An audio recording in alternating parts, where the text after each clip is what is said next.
This is a narration of the section in the chapter Nihilist Dialectic about liberalism in the book Nihilism, The Root of the Revolution of the Modern Age by Father Seraphim Rose. Give it a listen. If you want to read the book, there's links in the description to both buy it and to read it online. I think this segment is especially helpful to Catholic and Orthodox Christians in sort of seeing the root of error in modern liberalism and classic liberalism. Liberalism as a whole, the nihilist undertone that sort of permeates it. Enjoy.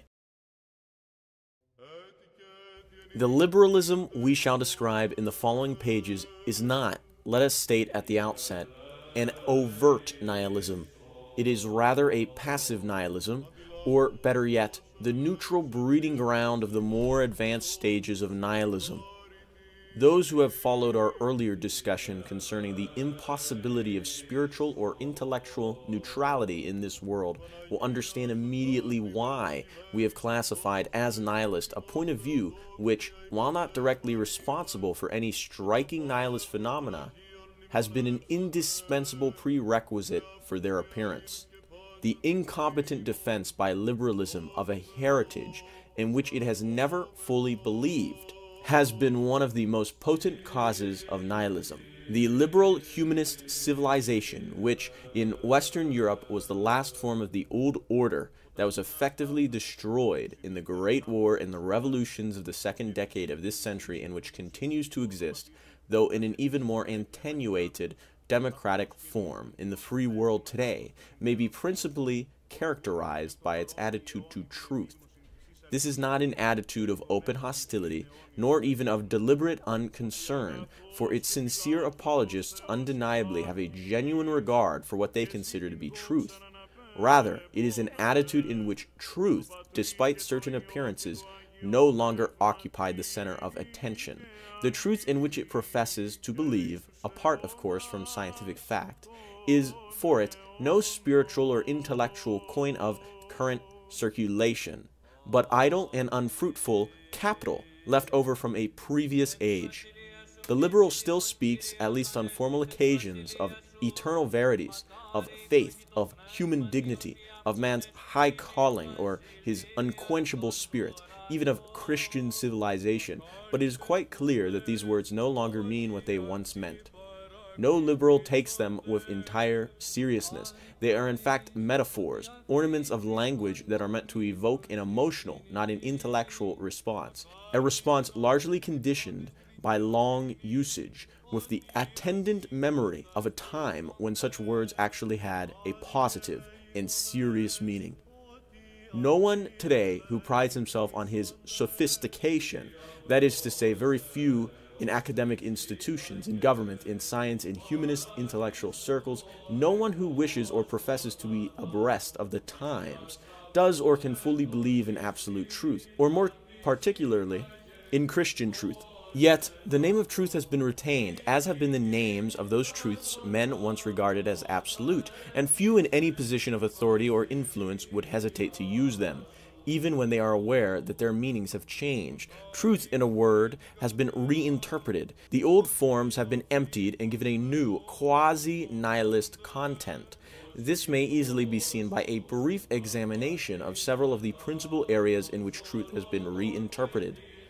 In the theological order, the first truth is, of course, God, omnipotent and omnipresent creator of all, revealed to faith and in the experience of the faithful, and not contradicted by the reason of those who do not deny faith. God is the supreme end of all creation, and himself, unlike his creation, finds his end in himself.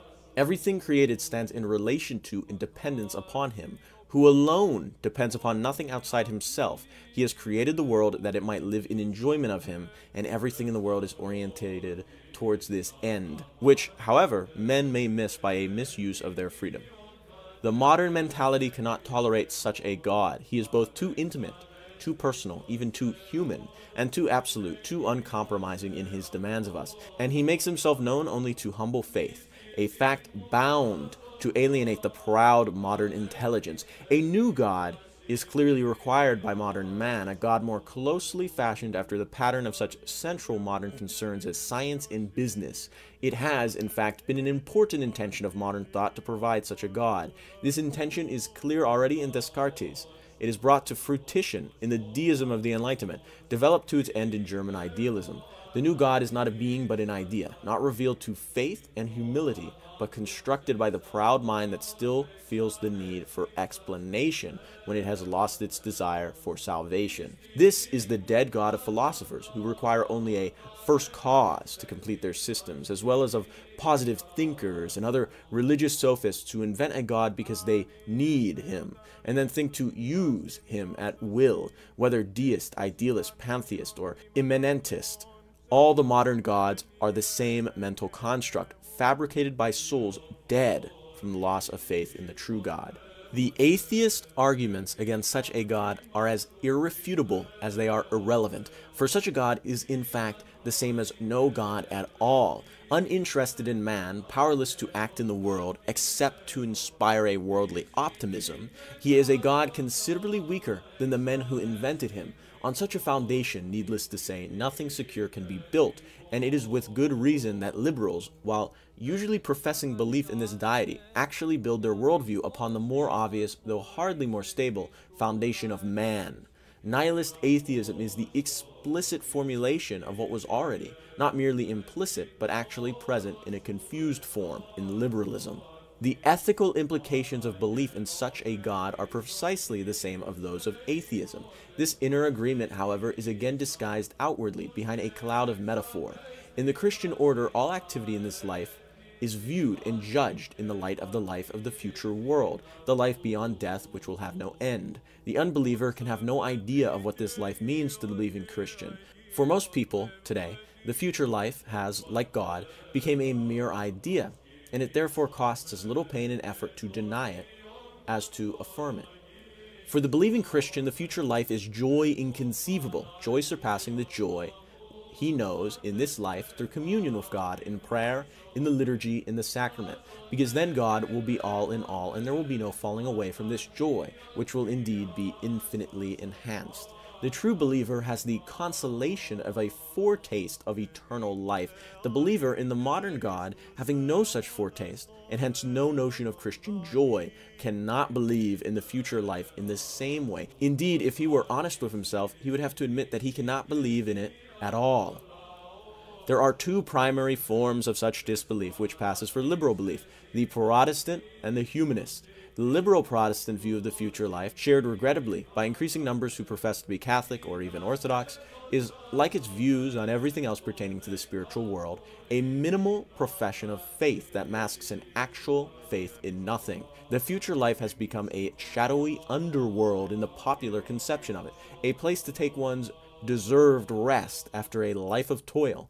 Nobody has a very clear idea of this realm, for it corresponds to no reality. It is rather an emotional projection, a consolation for those who would rather not face the implications of their actual disbelief. Such a heaven is the fruit of a union of Christian terminology with ordinary worldliness, and is convincing to no one who realizes that compromise in such ultimate matters is impossible.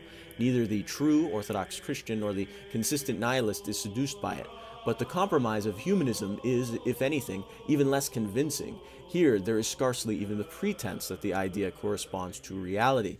All becomes metaphor and rhetoric. The humanist no longer speaks of heaven at all, at least not seriously, but he does allow himself to speak of the eternal, preferably in the form of a resounding figure of speech. Eternal verities, eternal spirit of men.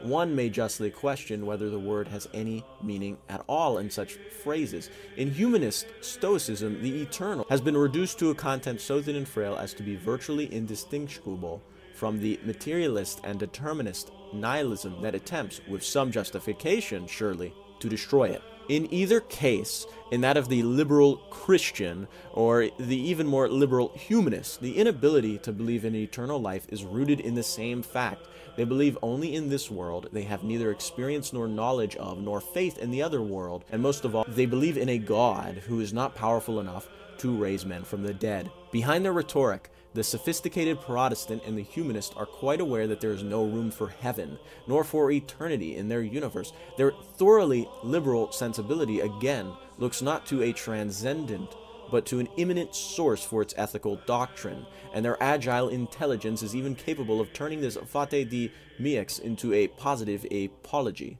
It is in this view both realism and courage to live without hope of eternal joy, nor fear of eternal pain.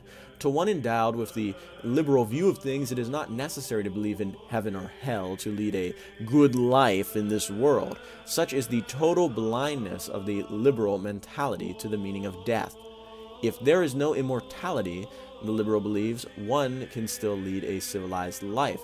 If there is no immortality, is the far profounder logic of Ivan Karamazov in Dostoevsky's novel, all things are lawful. Humanist stoicism is possible for certain individuals for a certain time, until, that is, the full implications of the denial of immortality strike home. The liberal lives in a fool's paradise which must collapse before the truth of things. If death is, as the liberal and nihilist both believe, the extinction of the individual, then this world and everything in it, love, goodness, sanctity, everything, are as nothing. Nothing man may do is of any ultimate consequence, and the full horror of life is hidden from man only by the strength of their will to deceive themselves. And all things are lawful. No other worldly hope or fear restrains men from monstrous experiments and suicidal dreams. Nietzsche's words are the truth and prophecy of the new world that results from this view. Of all that which was formerly held to be true, not one word is to be credited. Everything which was formerly disdained as unholy, forbidden, contemptible, and fatal, all these flowers now bloom on the most charming paths of truth.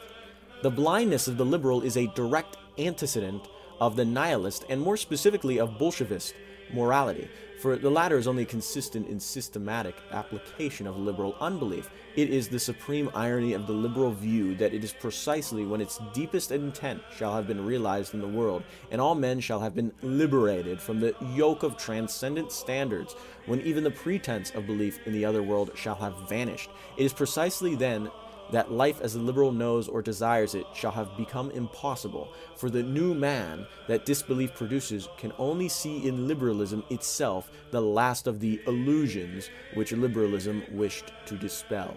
In the Christian order, politics too was founded upon absolute truth. We have already seen in the preceding chapter that the principal providential form government took in union with Christian truth was the Orthodox Christian Empire, wherein sovereignty was vested in a monarch, and authority proceeded from him downwards through a hierarchical social structure. We shall see in the next chapter, and on the other hand, how a politics that rejects Christian truth must acknowledge the people as sovereign and understand authority as proceeding from below upward in a formally egalitarian society. It is clear that one is the perfect inversion of the other, for they are opposed in their conceptions both of the source and of the end of government. Orthodox Christian monarchy is government divinely established and directed ultimately to the other world. Government with the teaching of Christian truth and the salvation of souls as its profoundest purpose. Nihilist rule, whose most fitting name, as we shall see, is anarchy, is government established by men and directed solely to this world. Government which has no higher aim than earthly happiness. The liberal view of government, as one might suspect, is an attempt at compromise between these two irreconcilable ideas. In the 19th century, this compromise took the form of constitutional monarchies, an attempt again to wed an old form to a new content. Today, the chief representatives of the liberal idea are the republics and the democracies of Western Europe and America, most of which preserve a rather precarious balance between the forces of authority and revolution, while professing to believe in both. It is of course impossible to believe in both with equal sincerity and fervor, and in fact no one has ever done so. Constitutional monarchs like Louis Philippe thought to do so by professing to rule by the grace of God and the will of the people, a formula whose two terms annul each other, a fact as equally evident to the anarchist as to the monarchist. Now, a government is secure insofar as it has God for its foundation and his will for its guide, but this surely is not a description of liberal government. It is, in the liberal view, the people who rule, and not God. God himself is a constitutional monarch, whose authority has been totally delegated to the people, and whose function is entirely ceremonial. The liberal believes in God with the same rhetorical fervor with which he believes in heaven. The government erected upon such a faith is very little different in principle from a government erected upon total disbelief, and whatever its present residue of stability, it is clearly pointed in the direction of anarchy. A government must rule by the grace of God or by the will of the people. It must believe in authority or in the revolution. On these issues, compromise is possible only in semblance and only for a time. The revolution, like the disbelief which has always accompanied it, cannot be stopped halfway. It is a force that, once awakened, will not rest until it ends in a totalitarian kingdom of this world. The history of the last 2 centuries has proved nothing if not this: to appease the revolution and offer it concessions, as liberals have always done, thereby showing that they have no truth with which to oppose it, is perhaps to postpone but not to prevent the attainment of its end. And to oppose the radical revolution with a revolution of one's own, whether it be conservative, nonviolent, or spiritual, is not merely to reveal ignorance of the full scope and nature of the revolution of our time, but to concede as well the first principle of that revolution, that the old truth is no longer true and a new truth must take its place. Our next chapter will develop this point by defining more closely the goal of the revolution. In the liberal worldview, therefore, in its theology, its ethics, its politics, and in other areas we have not examined as well, truth has been weakened, softened, compromised. In all realms, truth that was once absolute has become less certain, if not entirely relative. Now it is possible, and this in fact amounts to a definition of the liberal enterprise, to preserve for a time the fruits of a system and a truth of which one is uncertain or skeptical. But no one can build nothing positive upon such uncertainty, nor upon the attempt to make it intellectually respectable in the various relativistic doctrines we have already examined. There is and can be no philosophical apology for liberalism. Its apologies, when not simply rhetorical, are emotional and pragmatic. But the most striking fact about the liberal, to any relatively unbiased observer, is not so much the inadequacy of his doctrine as his own seeming oblivion to this inadequacy. This fact, which is understandably irritating to well-meaning critics of liberalism, has only one plausible explanation. The liberal is undisturbed even by fundamental deficiencies and contradictions in his own philosophy, because his primary interests is elsewhere. If he is not concerned to found the political and social order upon divine truth, if he is indifferent to the reality of heaven and hell, if he conceives of God as a mere idea of a vague, impersonal power, it is because he is more immediately interested in worldly ends, and because everything else is vague or abstract to him. The liberal may be interested in culture, in learning, in business, or merely in comfort, but in every one of his pursuits, the dimension of the absolute is simply absent. He is unable or unwilling to think in terms of ends, of ultimate things. The thirst for absolute truth has vanished. It has been swallowed up in worldliness. In the liberal universe, of course, truth, which is to say learning, is quite compatible with the worldliness, but there is more to truth than learning. Every one that is of the truth heareth my voice. No one has rightly sought the truth who has not encountered at the end of this search whether to accept or reject him, our Lord Jesus Christ, the way, the truth, and the life, truth that stands against the world and is a reproach to all worldliness. The liberal, who thinks this universe secure against this truth, is the rich man of the parable, overburdened by his worldly interests and ideas, unwilling to give them up for the humility, poverty, and lowliness that are the marks of the genuine seeker after truth. Nietzsche has given a second definition of nihilism, or rather a commentary on the definition, there is no truth, and that is, there is no answer to the question why. Nihilism thus means that the ultimate questions have no answers, that is to say, no positive answers, and the nihilist is he who accepts the implicit no the universe supposedly gives as its answer to these questions. But there are two ways of accepting this answer. There is the extreme path where it is made explicit and amplified in the programs of revolution and destruction. This is nihilism properly so-called active nihilism, for in Nietzsche's words, nihilism is not only the belief that everything deserves to perish, but one actually puts one's shoulder to the plow, one destroys. But there is also a moderate path, which is that of the passive or implicit nihilism we have been examining here, the nihilism of the liberal, the humanist, the agnostic, who agreeing that there is no truth, no longer asks the ultimate questions. Active nihilism presupposes this nihilism of skepticism and disbelief. The totalitarian nihilist regimes of this century have undertaken, as an integral part of their programs, the ruthless re-education of their peoples. Few subjected to this process for any length of time have entirely escaped its influence. In a landscape where A is nightmare, one sense of reality and truth inevitably suffers. A subtler re-education, quite humane in its means, but nonetheless nihilist in its consequences, has been practiced for some time in the free world, and nowhere more persistently or effectively than in its intellectual center, the academic world. Here, external coercion is replaced by internal persuasion. A deadly skepticism reigns, hidden behind the remains of a Christian heritage in which few believe, and in even fewer with deep conviction. The profound responsibility the scholar once possessed, the communication of truth, has been reneged, and the pretended humility that seeks to conceal this fact behind sophisticated chatter on the limits of human knowledge, is but another mask of the nihilism the liberal academic shares with the extremists of our day. Youth that, until it is re-educated in the academic environment, still thirsts for truth, is taught instead of truth the history of ideas, or its interest is diverted into comparative studies, and the all-pervading relativism and skepticism inculcated in these studies is sufficient to kill, in almost all, the natural thirst for truth. The academic world, and these words are neither lightly nor easily spoken, has become today in large part a source of corruption.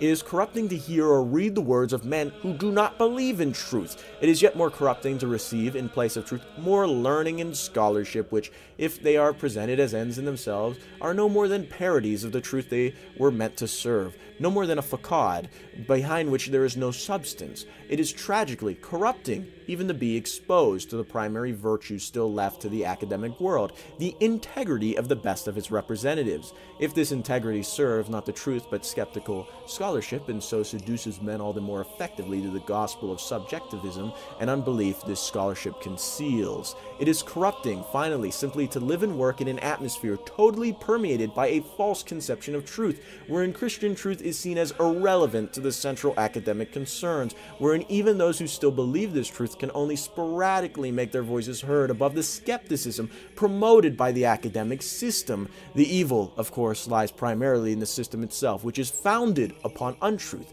and only incidentally in the many professors whom this system permits and encourages to preach it. The liberal, the worldly man, is the man who has lost his faith, and the loss of perfect faith is the beginning of the end of the order erected upon that faith.